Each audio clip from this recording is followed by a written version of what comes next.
Good morning. It is Wednesday, June 8th, and it's day 5. Yeah, welcome everyone. We have one birthday, Emma in grade 5. Happy birthday, Emma. to you, kiddo.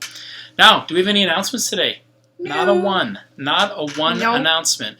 But we do have a good word, and the good word today is remember to forgive, then remember to forget. So forgiveness is a big one. And I think it's interesting. I feel like we've had a conversation about this before because forgetting, like to forgive, is one of those things that's very surprising to a lot of believers, actually. Mm-hmm. Some people that I talk to that believe in Jesus, when we talk about forgiveness, they sort of see it as like option. Like I could forgive, I could not forgive.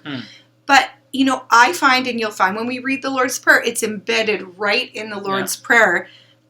And forgive us our debts as we have also forgiven our debtors, like it's already in the program and in the plan. Yeah. Like forgiveness is a huge part of our faith.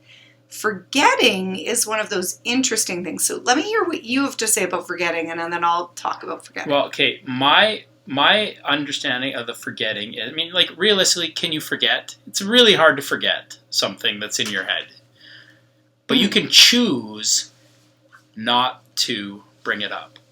You know, I think about the story of, you know, a man who had a wrong done to them, and then, you know, someone was asking him, well, what happened there? And he said, you know, oh, I've forgotten about that. And the person looked at him and said, oh, come on, you couldn't have forgotten him. Like, you couldn't have forgotten about that. And he said, you know, I distinctly remember forgetting about that.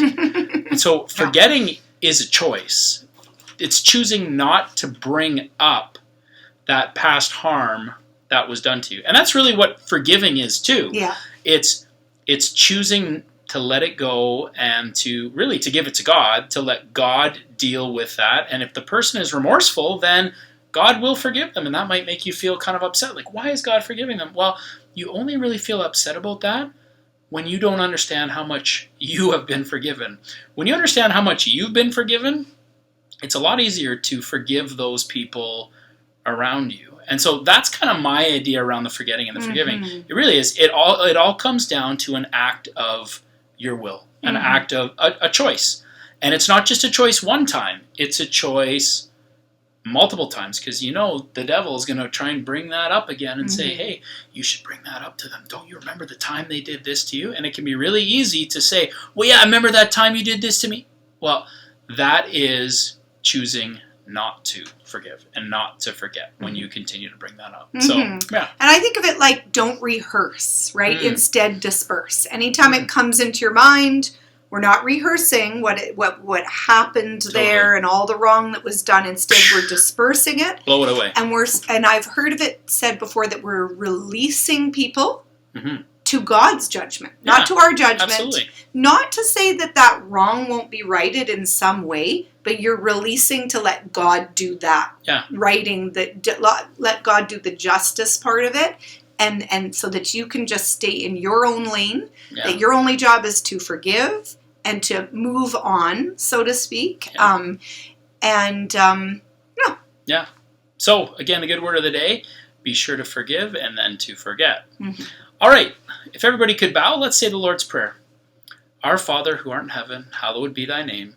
Thy kingdom come, thy will be done on earth as it is in heaven. Give us this day our daily bread, and forgive us our debts, as we also have forgiven our debtors. And lead us not into temptation, but deliver us from the evil one. For thine is the kingdom, the power, and the glory, forever and ever. Amen. All right, staff and students, have a great day.